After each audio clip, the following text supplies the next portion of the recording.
Okay. Wednesday edition of the After Show. Got Wink and Justice with you. Wink over here on the East Coast. And Justice over here on the west coast of the contiguous United States of America. It is Wednesday's child is full of woe. Yeah, yes. Wednesdays, it feels like that every day now. Yeah. But that wasn't any of our doing. In fact, as last I counted, about 78 million said no. But how are you doing, Wink? Not bad, not bad. It is 47 out there, and that's pretty much going to be the high for the day as we move into colder weather here the rest of the week. As it gets down back into the teens, single digits, all that good stuff, all that winter weather. But, oh well, hopefully just another month. Reminder to get in the chat, just go to netrootsradio.com, scroll down the bottom of the page, and on the right-hand side of the bottom of the page, there is a link to the chat. So click that, join us there. And if you ever do that, take a gander to the leftish side of the page, and there are a couple of options in which to donate, contribute. Yep. And we're unable to do this without you, so your generosity is much appreciated. Yes, yes. Also, after show pods can be had by way of Spreaker. Yes. That's where we have the raw data file, comes up quite quickly, and then the perfected files later on all the other platforms, iTunes, Stitcher, TuneIn, etc., etc., etc. Yeah, indeed. Also, we've opened up a Blogspot blogger page to put show notes on also, if that's easier than for people to navigate than Daily Codes. But there's links going back to Daily Codes, and I would suggest that maybe that's a good place to go. Yes. Yeah. Fairly... The URL for that, too, is just nrsradioshows.blogspot.com. Only NR or NRR? Just one R. NR radio shows.blogspot.com. We usually use NRR, but I just use one R this time. I don't okay, know no, that's fine. Yeah, that's fine. Okay, but yeah, so it can be had there. Also, you can go to the Netroots Radio Facebook page, and that link will take you to the Daily Codes page where there are links to the articles. But you can also get those links to the articles on our new Blogspot page. Yes. Yeah, you can actually find that link on Twitter too. It's on Twitter if you follow Netroots Radio. You can find I post on my own Twitter, and then Yep. Netroots Radio often does that, and Wink does too. Yes. So yeah, you can find it there as well. And I actually, that's not me on the Netroots Radio. That's sometimes Wink, and that's sometimes Tom, and it's sometimes maybe Roaring Girl. So you'll have to figure that out. Yeah. But usually any pontification or whatnot will come by way of Justice Putnam on Twitter. Yep. Well, here along the banks of the Rogue River in the Rogue River Valley of Southern Oregon, it is currently 43 degrees. Wink, it looks like we're going to... Oh, let me scroll down here because I'm on Weather Underground. Wow. Says we're going to go up to 59, but lots of rain. Yeah. Okay. So showers this afternoon. Winds will be out of the southwest at 5 to 10 miles per hour. Tonight, looks like we will be getting down to... Let's see, what time? 6 p.m.? Oh, my. We're only going to be in the low 50s tonight, Wink. It's almost like springtime. Yeah. Yep. If we're not getting down to the 40s, what the heck? We did have quite a bit of snow just a couple of days ago. And flurries, flurries. Oh, yeah. Yep. All right. We've been lucky. We haven't had too much snow lately, so I'm just knock on wood. Yep. Yeah, I'm all for it. Had a kid. It's kind of weird. I call them kids, and even though they're like in their low to mid 30s, right. I'm sorry. My son's going to be 40 this year. Yeah. So a kid in their low to mid 30s is still a kid. Yeah. I'm sorry. Yep. It's a term of affection, endearment. There you go. But nonetheless, this fellow came over to look at some things I need help on because you know what? All the things I could do by myself, I actually need another hand for. Yeah. It sucks. Yeah, it does. I'm in the same boat. Trust me. So with spring a-beckoning, I mean, there's a bit of damage that happens during the winter, and one needs to catch up. So, no, just, I'm feeling the the angle of the sun is hitting the hypothalamus different, and it's enacting this like I'm coming out of my cocoon. I gotta get to work. So, I don't know. Yeah. Well, I woke up this morning and the world isn't reduced to nuclear ash, so I think that we're going to be okay for at least another couple of hours. He hasn't really tweeted much, has he? Been slowing down on the tweets. It might be. Yeah. You can't just go out and accuse the preceding president of the United States of a gross felony and then say, well, you guys figure out how I know that. Well, we already figured it out. And it isn't by any reason. Yeah. Maybe peak. Another little tidbit that's coming out is that he obsesses about Obama. Everything. It's like, wow, well, how come Obama was able to get all the things done he got done, and he had like a Democratic Congress, and I can't get anything done. I've got a Republican Congress, and yeah, I think the answer to that is that Obama wasn't a freaking idiot. Yeah. Mostly, yep. But that's just me. These are the issues we are going to be attending to today. We can't dally too much because we have Angela Marx coming up. Oh, yeah. Yes. It's a day without women. Yeah, yep. So I don't know. Do you go out and say have a good day without women? It sounds a little weird. Yeah. Weird. I know the right wing's probably picking up. Breitbart's coming up with all those stupid junior high school locker room jokes that they can come up with. And you know what? They've got a lot of weird Brit guys coming out of what they call over there the public schools, which is really the private schools for rich hobnobs who, I don't know. But they are particularly loathsome in their, adolescence, perpetual adolescence. Milo comes out of that. Yep. Well, 90% of American households lost an average of $17,000 in housing and savings to the plutocrats in just 2016 alone. Isn't that nice? Now, I hate it when the media, whoever they may be, says that Congress did this and Congress did that, when it really means the GOP did this and the GOP did that. So I split hairs and said the GOP controlled Congress, because that's what they are. Well, the GOP-controlled Congress killed an Obama-era rule that gave local communities more input on public lands. Because isn't that the complaint over and over? Those people out there in the towns and the cities, they know nothing about what we do out here in our land. And so there was an attempt to bring in more local input. And what was the local input that came in, Wink? Guess what it was? Was it to denude the forest? Was it to drill and frack on national? No, it's to make more national parks and monuments and protect the land out here. God damn it. We got some really crazy assholes trying to tear it all apart. Help us. Please help us. Well, so much for local control when it does that, huh? Huh? And speaking of which, who needs airport and rail security or even the Coast Guard when a beautiful big league $21 billion wall will span the southern border? You got to give up something to get something, Wink. There you go. Give up the Coast Guard, give up airport and rail security, give up FEMA. But we'll have this like a really beautiful wall.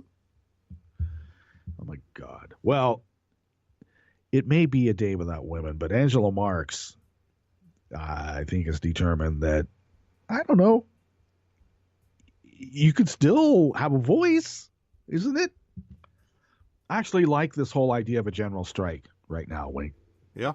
I mean, with the Women's March today and whatnot. Right. But we're going to discuss the ACA, Medicare, and I think probably maybe the further erosion of America's institutions, because isn't that what is happening? All that, plus the Connect, Unite, Act, Daily Codes community calendar, and more, always more here on the After Show with that ever so fine fellow over there on the East Coast with his East Coastal elitism. and his name is Wink, and he is a Democratic Wink. Indeed, yeah. Just to remind you.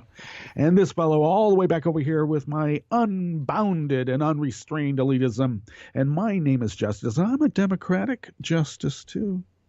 And we do this 5 days a week for an hour-ish in this particular and specific tear in the fabric of space-time. Because who loves you, baby? Yep. Yeah. Yep. I want a hologram dialogue between Kojak and Columbo. Now that I would want to see. And we could do it.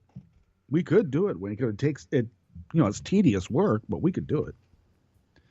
All of the tapes are out there. We could digitize them, find out, a certain level of dialogue that you can construct with snippets here and snippets there.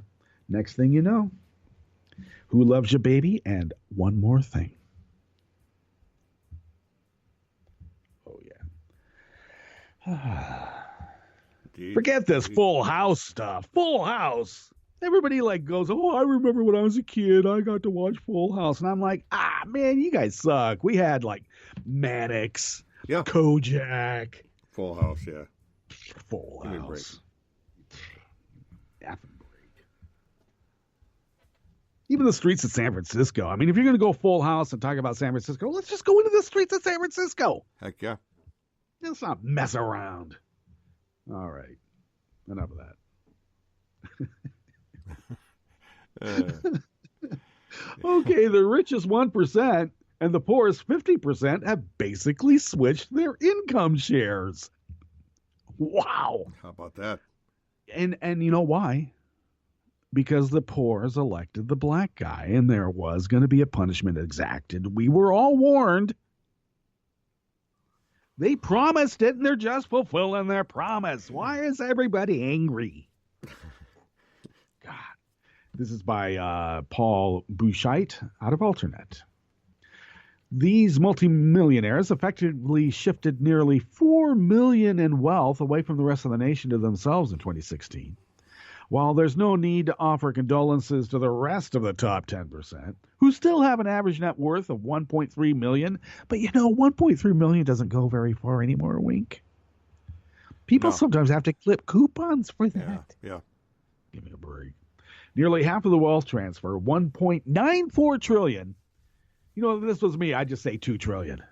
Yeah. But $1.94 trillion came from the nation's poorest 90%. The middle and lower classes. Now, we could just kick out the lower classes because they don't have a voice, right, Wink? Right. But when it starts hitting the middle class, you know what that means. And that's, of course, according to Piketty and Zays and Zuckman. Piketty. I still have his book. It's still prominently displayed here, and I go over it every now and then to remind myself. So that works out to over $17,000 in housing savings per lower to middle class household lost to the super rich. Put another way, the average 1% household took an additional $3 million of our national wealth in 1 year, while education and infrastructure went, largely unfunded. Because actually I looked into it, and they did have to factor in charter and private schools that got money from the public trough, as they like to say. So it wasn't unfunded because some private concerns that were totally inefficient is bleeding, our wealth anyway, right? Isn't that weird how that worked? So it gets worse. Each middle class household lost $35,000 to the 1%. According to Piketty, Zays, and Zuckman, the true middle class is the group of adults with income between the median and the 90th percentile. This group of 50 million households lost $1.76 trillion of their wealth in 2016, or over $35,000 each. That's a $35,000 decline in housing and financial assets, with possibly increased debt for every middle-class household.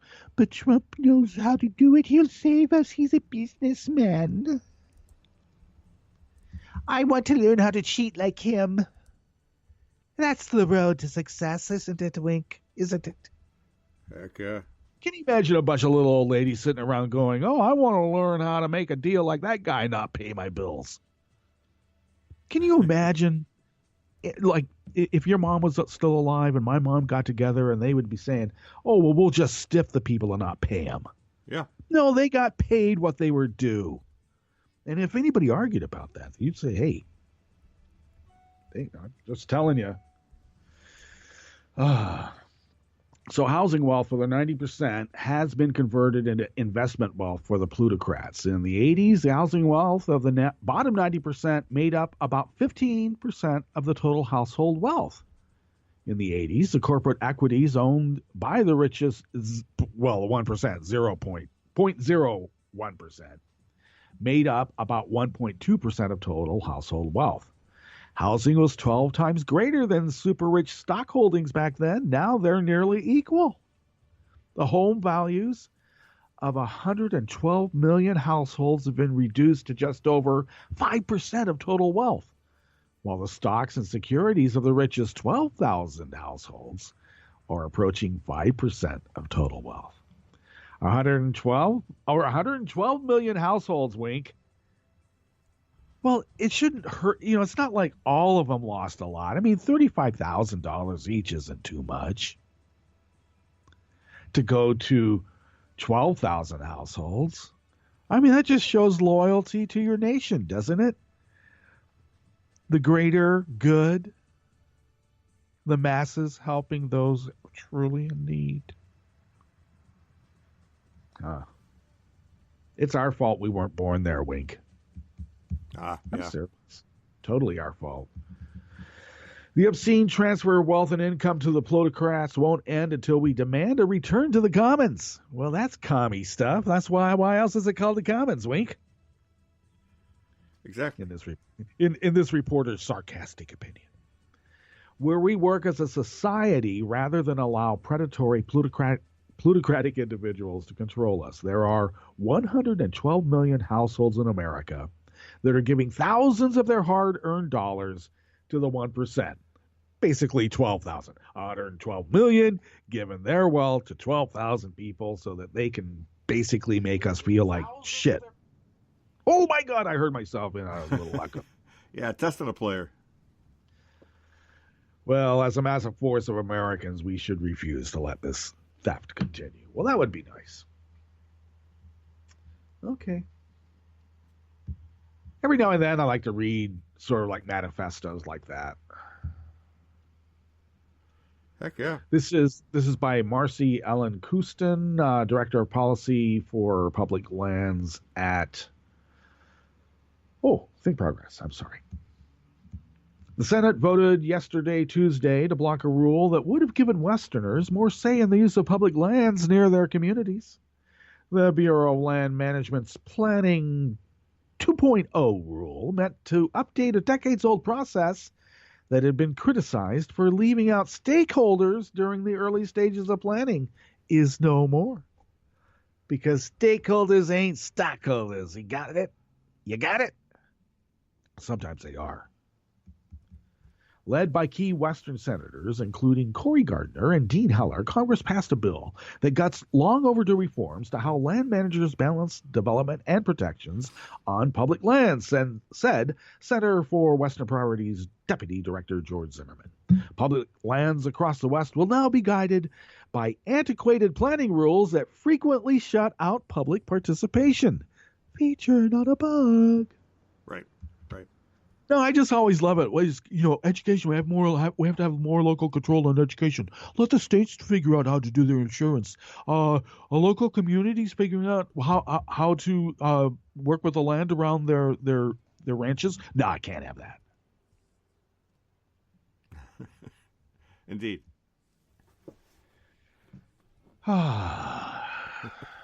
But Congress's action will require the BLM to continue to rely on outdated systems, subject to long, expensive legal battles.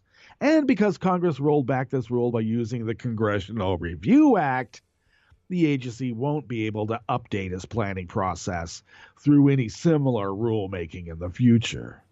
We change the rules, and then we change the rules so you can't change the rules. I don't know. When fascism came to America, it came in a clown suit and a clown car? I guess so. Yeah, apparently. Opinion. Thousands of people had weighed in during the Department of Interior's public comment period. The Senate vote came a month after the House passed its version of the CRA, and the repeal will now go to President Trump's desk because he likes to sign things and hold it up and say, "Look at my pretty signature. Isn't it wonderful? It's big league." I know you think I'm saying big league, but I say big league. God, I hate that guy. Okay, well, you know, one way to be able to mitigate the damage that's occurring right now is that there are actual elections occurring at this very moment, let alone what's going to happen in the midterms. Wouldn't that be great if the Democratic Party switches that thing around where all the Democrats show up during the midterms and take over all these, lower races, like governors and state house people, right? Wouldn't that be wonderful? And then we get gerrymander, and so that we can have perpetual age of Aquarius instead of the Fifth Reich. Yeah. That's what they fear. They think that we're going to turn the whole place into a bunch of hippies who will just like work for each other and live in a pasture. Heck yeah. Oh, yeah. No, man. We need to have landmines, to negotiate. I better hurry up. Oh, we got a little bit of time. Good. Okay. This next article is by Aaron Rupert, also out of Think Progress. Trump wants to make America safe again by gutting the Coast Guard. What an idiot. He talks about like he's going to have this like giant war on drugs again. Well, who's been like in the front lines in the war on drugs? That would be the Coast Guard. But I guess they don't dress up like mutant ninjas enough to his liking. He wants, if the Coast Guard dressed up like SWAT team members all the time, they'd be getting the big time bucks. I think that's where we're at. They look like too much like Navy guys. Exactly. I think he hates the Navy. When he went on the that big ship, military ship, I believe it was a destroyer, but it is the biggest military boondoggle outside of the jets that are like no one wants to buy, but they keep building them anyway. This particular ship is an example of like something that has just been money pumped into it. It's still not done. I mean, they have a crew and everything, but the ship is still being built. And it's just classic that was the one that he went on. He doesn't know anything about a Navy. Okay, despite violent crime being on a downward slope for 2 decades, Donald Trump has repeatedly said that one of his goals is to, quote, make America safe again. He closed his inauguration speech by vowing, quote, together we will make America strong again. We will make America wealthy again. We will make America proud again. We will make America safe again. And yes, together, we will make America great again. And you know what? I'm going to tell you again, I am America, and it's great. Trump's plan to accomplish this involves in part the deportation of undocumented immigrants and construction of a border wall to keep them out, despite despite data showing that immigrants are no more likely to commit crimes than native-born citizens. Yeah, but mostly they're more identifiable. Come on.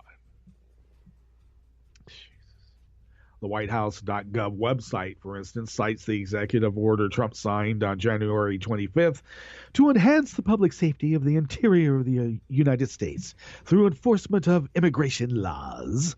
As evidence, Trump is delivering on his Make America Safe Again promise. But another, more tangible part of keeping America safe is making sure The country's airports, airplanes, trains, and ports are secure, yet in order to pay for his $21 billion plus border wall and the hiring of 5,000 more Customs and Border Protection agents, the Trump administration is planning to gut the Coast Guard and make deep cuts in airport and rail security. Isn't that nice? I don't know.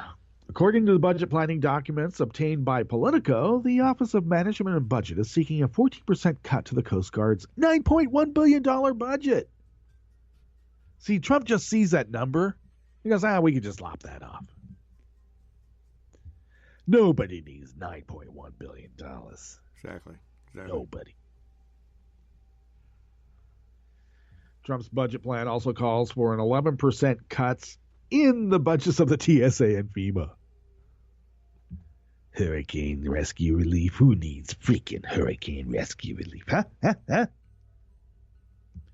Actually, what the TSA is getting cut in this particular instance is anything that they do to plan and prepare and rescue people from a terrorist act.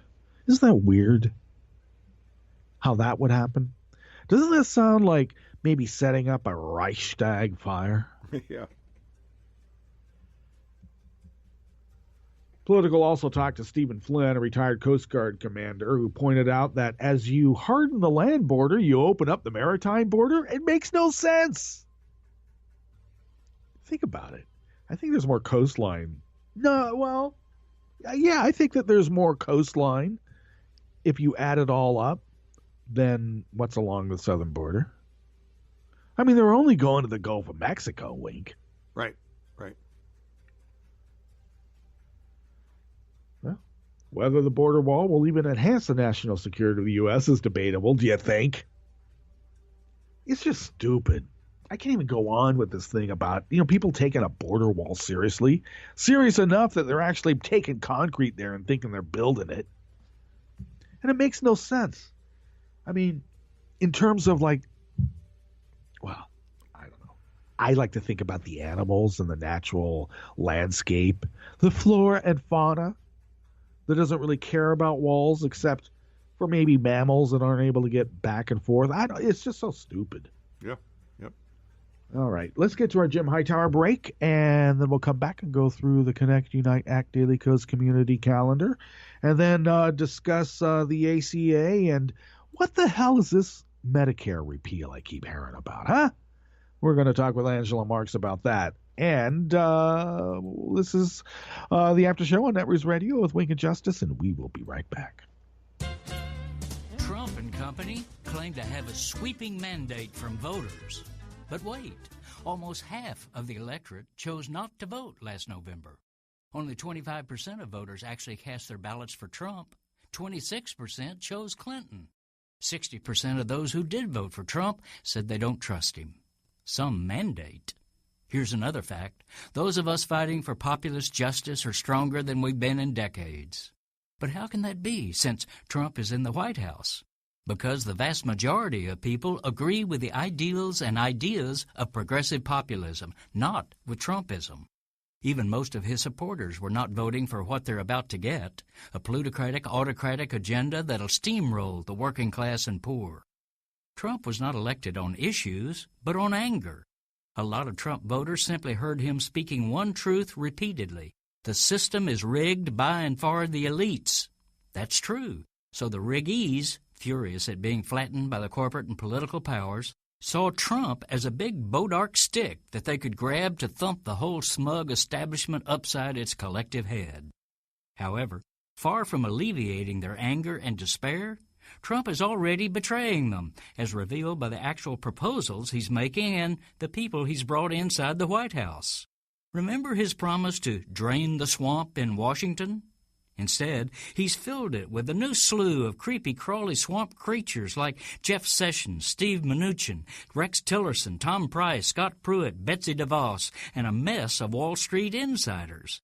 These are career-long corporate hacks, not working-class champions. This is Jim Hightower saying, Progressives not only need to resist the plutocratic agenda of these fraudsters, but also to put forth our true people's agenda and start rallying voters around it right now. Need an antidote to the progressive blues? Want some good news about how grassroots folks are rebelling against the corporate powers and winning? Well, here's an easy-to-swallow pill for you, the Hightower Lowdown. Hightower's monthly newsletter will give you the lowdown, even as it lifts you up. It's 4 pages a month, jam-packed with facts you can use, actions you can take, and Jim's own Texas humor, all for only $15 a year. To become a lowdowner, go to hightowerlowdown.org. You are listening to netrootsradio.com. Please hang up and try again.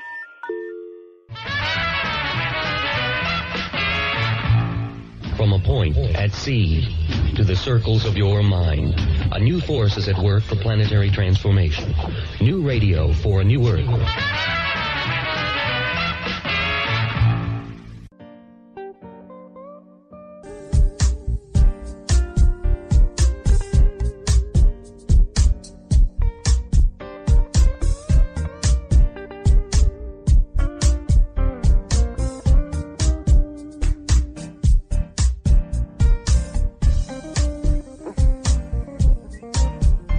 Okay, we're back.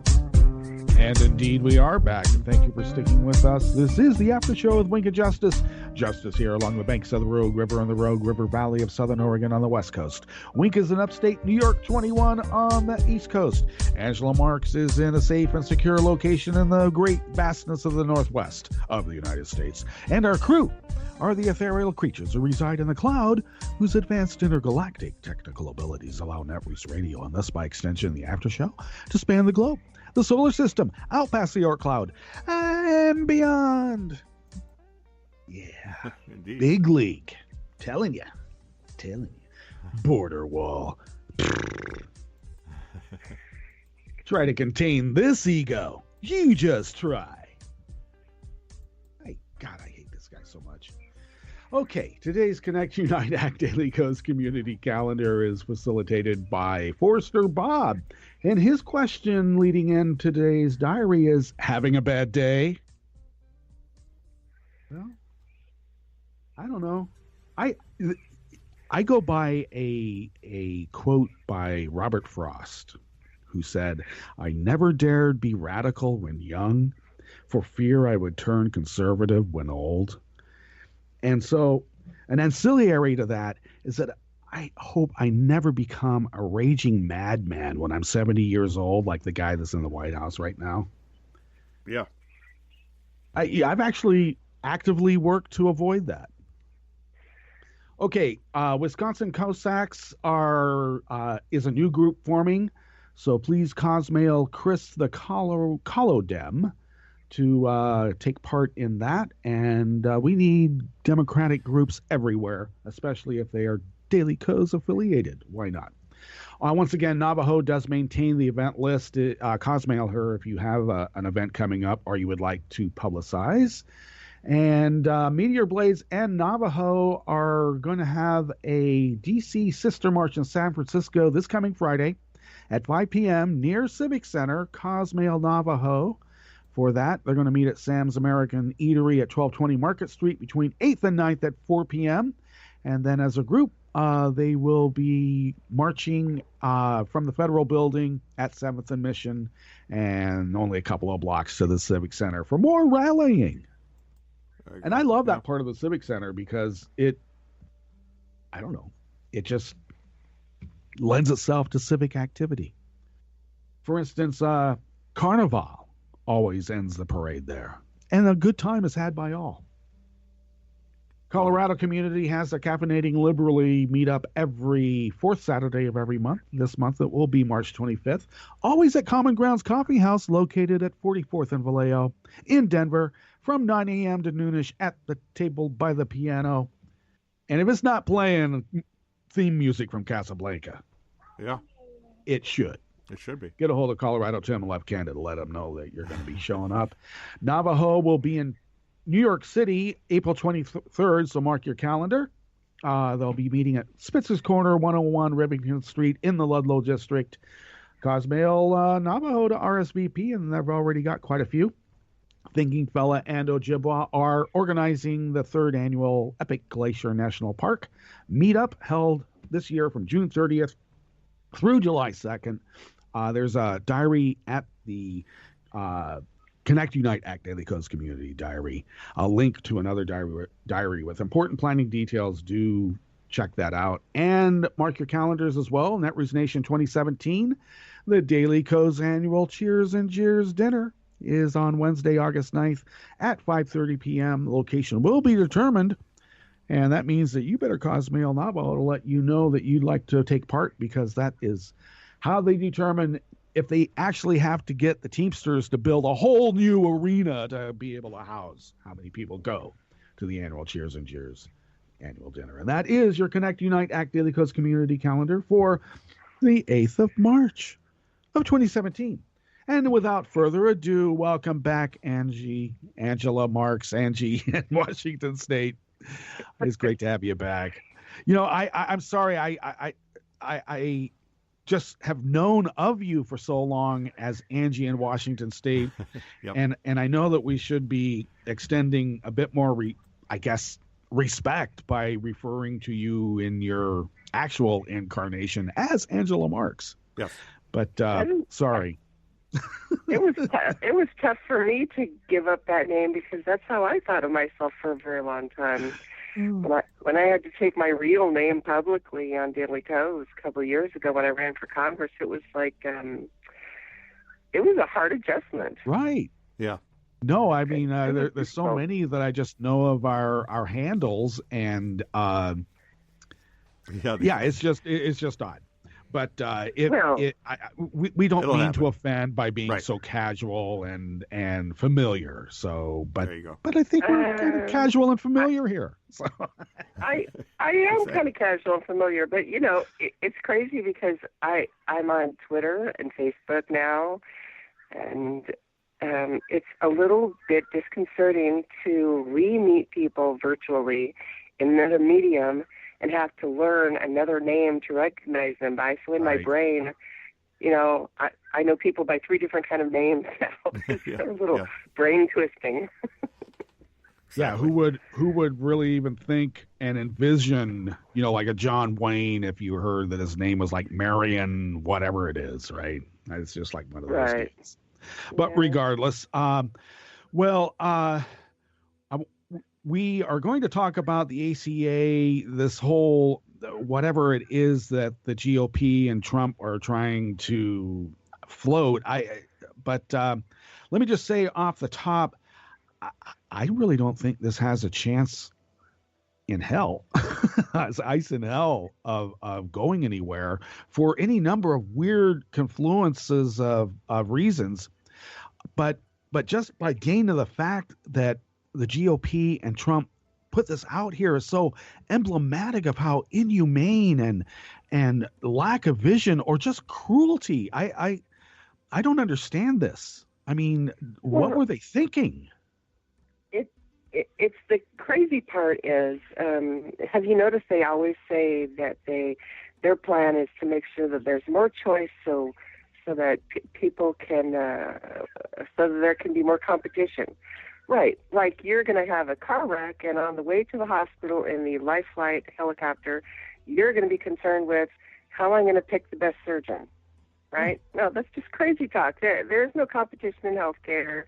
There's no bringing prices down by pretending like having more choices is going to make costs less. No, these people are just flat out crazy. To start with, healthcare insurance. Well, let's just take that word insurance, for instance.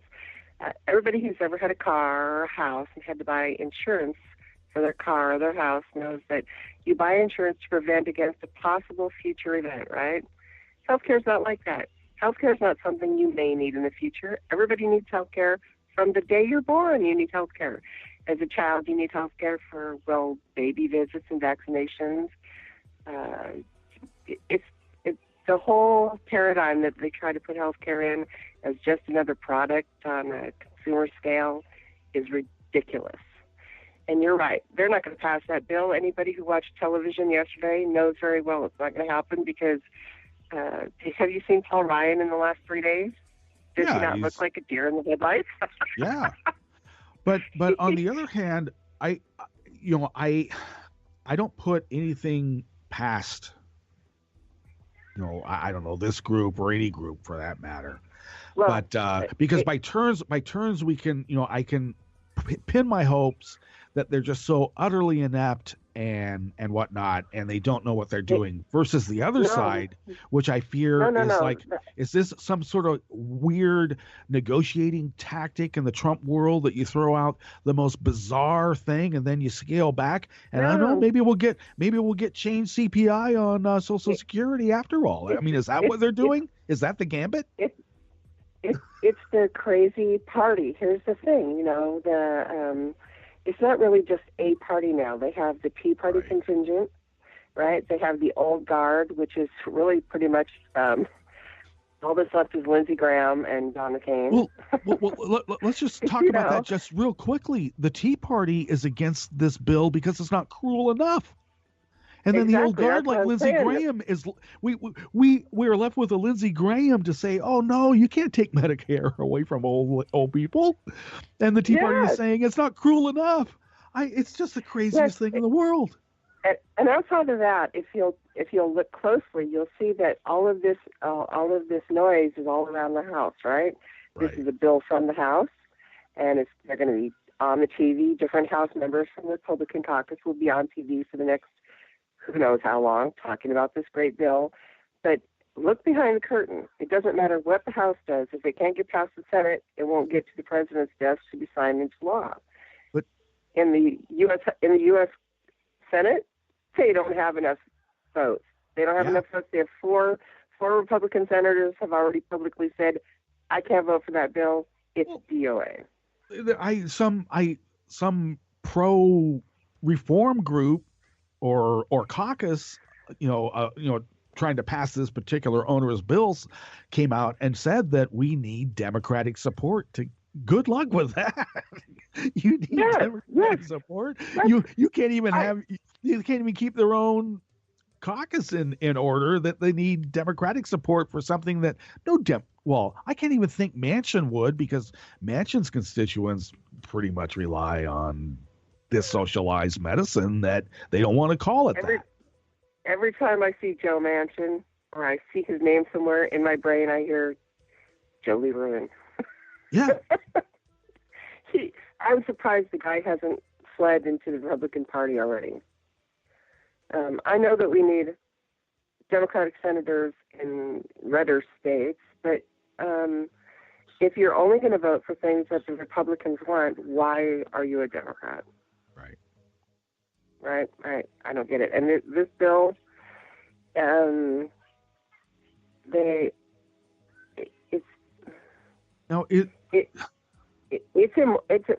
stance of the Republicans when it comes to health care anymore, it's an immoral choice that they're making. Right.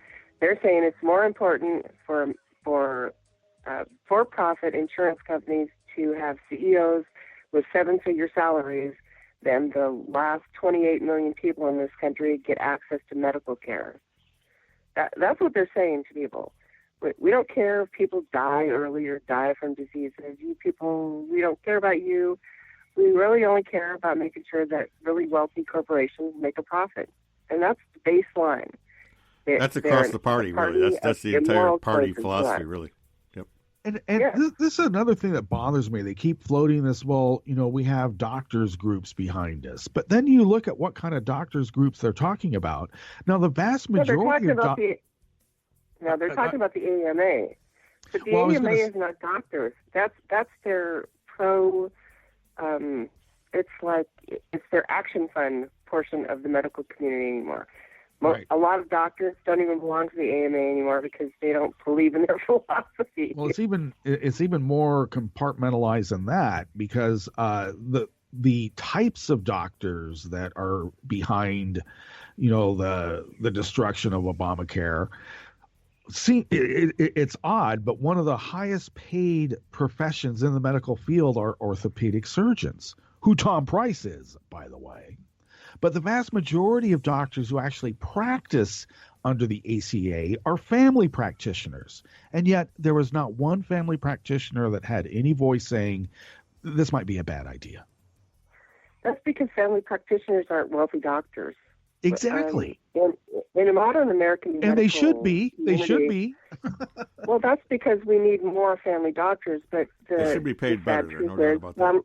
Family doctors are paid the least of any doctor because the way that the medical community gets paid is by the CPT codes, the ICD-9 codes, which is how they categorize how they treat people, right? So to get paid, you have to have two different kinds of codes that say what the diagnosis was and what the treatment was. And specialists, their codes pay more because I don't really know why they get paid more. It would seem like the people who do the most work should get the best money, right? Yeah. Like maybe teachers who herd the next generation to adulthood with reason and education, they should get paid better than maybe people who sit around and write code monkey language all day. But no, we don't reward the right people in our country anymore. At least to me, it seems like we don't reward the people who represent the values that the people in America think that our country stands for, which is equality, justice, and human rights. And that represent those things to be paid more. And it just seems to me, this getting into a sort of macro philosophical discussion on my part here, but I'll just say this quickly. It seems that everything that's going on right now is a concerted and strategic effort to erode every last American institution. I mean, the idea of goodwill towards your neighbor. Now it's like you have to mistrust your neighbor. The idea of getting fair pay for a good job. Now you have to fear whether you're going to get paid at the end what you did because they may have a complaint that you didn't do. It's just the craziest thing. The idea of true charity is thrown asunder. So it also seemed in the more cynical aspects of the backroom deal here, I can't help but wonder how much the Koch brothers, Alec, and others just sat down and said, okay, what kind of wish list do we want to be able to throw in here and see what we can get? It seems like throwing things proverbially at the wall to see what will stick. And I can't help but think that they have this onerous bill out there in the hopes that maybe they'll be able to sneak something through that they also have had on the wish list. But we're so outraged that anything less than this totality of destruction will be okay and we'll let them have it like we always do. And, I just hope we don't do that. But once again, I was outraged last night. And then I started thinking about it. Then when I started seeing the internecine squabble between the more extremist elements of the Republican Party who wanted to be more cruel, and then the more moderate Republicans peeling off and kind of going over on the Democratic side on this. Yeah, it makes you wonder how those people sleep at night. I swear. I know. I don't understand. Garth Brooks, he kind of retired from public eye about a decade ago, and he said at that time that he was retiring so that he could spend time with his family because he had more money than all of his grandchildren would ever be able to spend, right? And that's a concept that the Republicans in this country seem to not be able to grasp, that it's completely fine to have a minimum wage in this country, but we don't have a maximum wage. We don't even have the kind of taxes that used to tax excessive wealth to try to reduce the distance between people economically in this country, because we used to be a meritocracy, but we're not anymore. And we're just in an era where there's so much chaos and change. I think everybody's kind of floundering loose in the maelstrom, looking for a place to grab onto and latch onto. And unfortunately, there's still a whole lot of people in this country who don't somehow think that being kind and nice to each other is a better way to live than being mean and nasty. I can't understand it, but that just seems to be how it is. But what's that's freedom. odd. From the Republican point of view is freedom to diss your neighbor, I guess.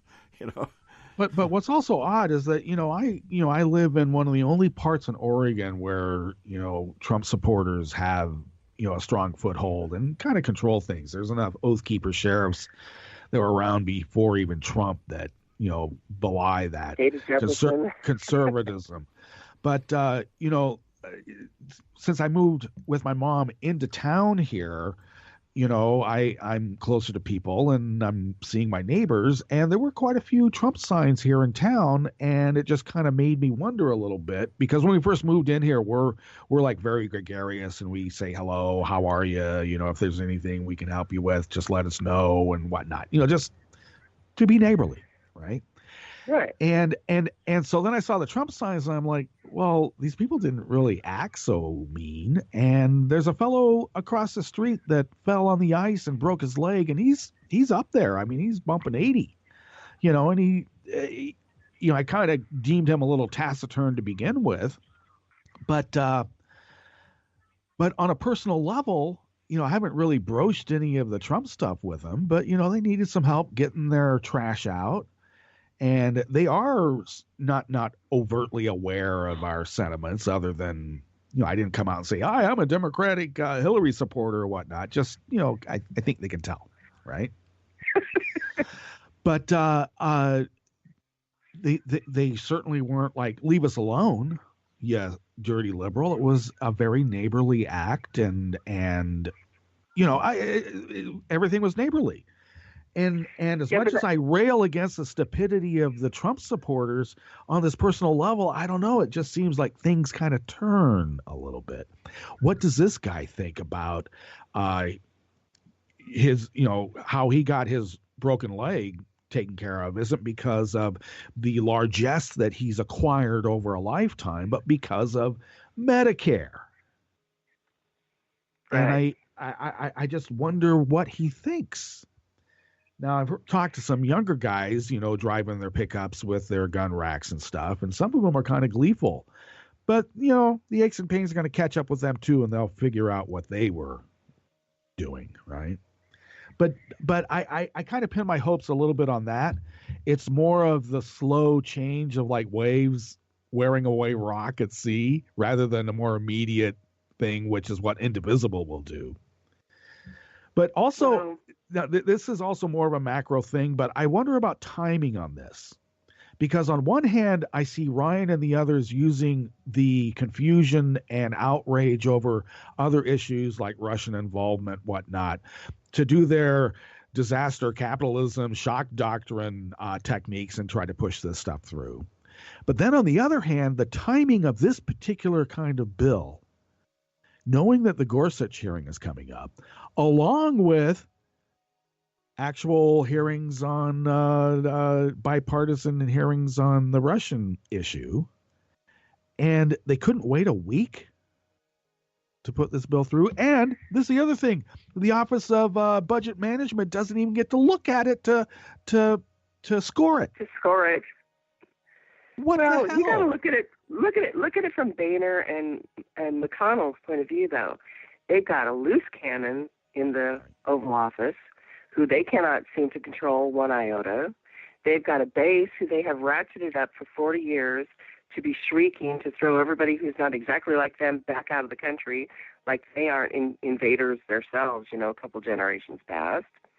So you have the top of the party in government completely disassociated from the people on the ground who have been uninformed for so long that many of them look at politics like bunch of gutter swipes, right? They think everybody in Washington, D.C. is corrupt and terrible. And the reason they voted for Trump is because they voted for Democrats for, 35 years and nothing changes. The only people that ever get in the news that make any news are Republicans.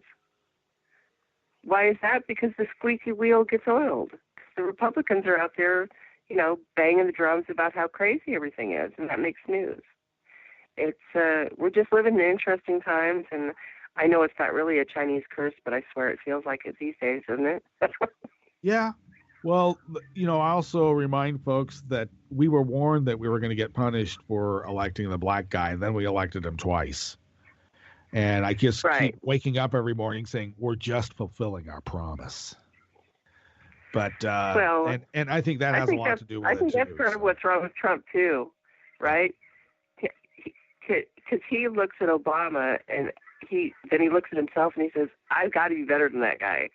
Only, you know, from day one, it's been terrible because, you know, they've got the White House and a majority in the Congress, a majority in the state houses, but it's the weakest opening of any presidency in modern living history because he lost the popular vote so badly. He had tiny crowds on his inauguration day. It's obvious because now the National Park Service put the 2 pictures out. Ouch. No, I from the latest reports I've heard, and I hate getting into, you know, psychological deconstructions, but it's entertaining too. But apparently he obsesses constantly about how Obama was able to achieve the things that he did. And it's more than just, you know, having a Democratic Congress or whatever. It really belies something else. You know, he sees himself as being born into, you know, in his convoluted way, that what the prosperity gospel is, right? He's been blessed. He's been blessed. And how does this black guy get things done when I'm blessed? Donald Trump is not an attractive, charismatic political figure. No. He's a bombastic, blustering negotiator, like a guy from Trenton, New Jersey, you know, with the big shovel in the back, ready to slap you upside the head if you don't say yes, yes, yes. He can't be better than Obama because he's not the same kind of guy that Obama was. Right. You know, charismatic politicians with the gift of gab can make people do things they never thought that they would want to do because they make them believe things.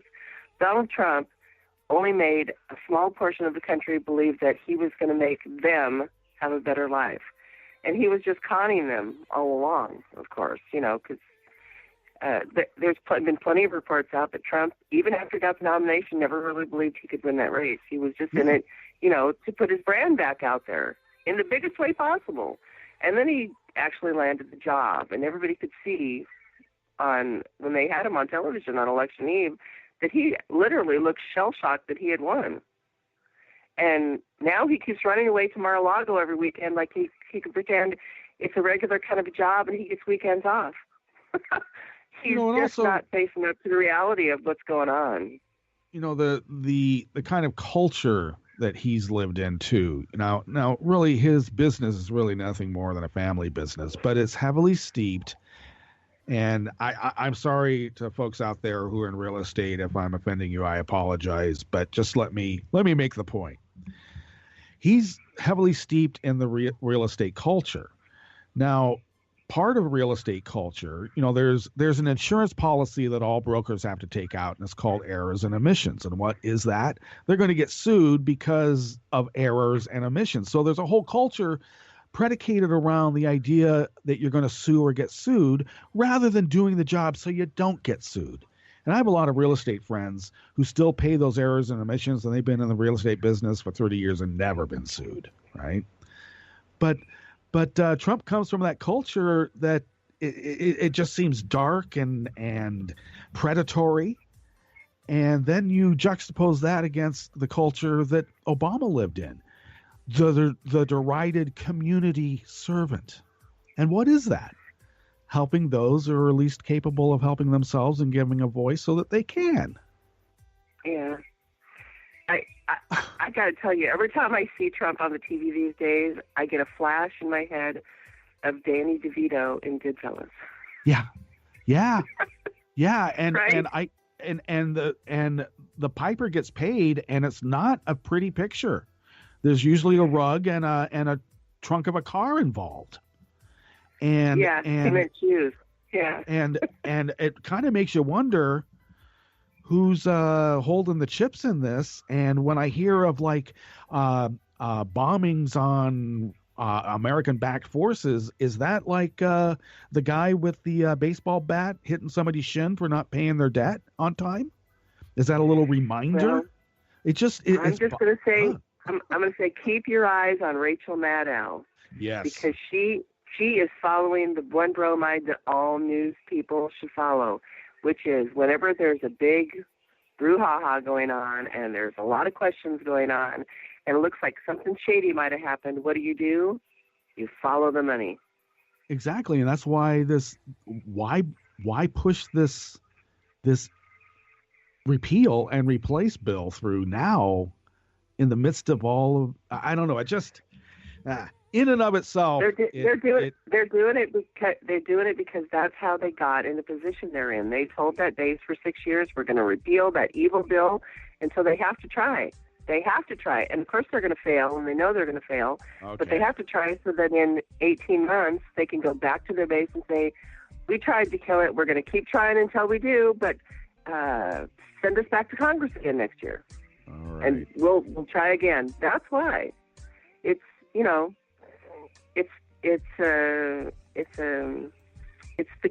the long con. It is. That's what the Republicans have been involved in for 40 years now. It's the long con, where they have spent 40 years trying to convince people in this country that the best way to get ahead was to let jobs creator run the country, businessmen. Only I have news for them. Anybody who's ever owned a small business knows that it is not a business that creates jobs. It is the consumers spending money and increasing demand for their services and products that makes a company hire new people.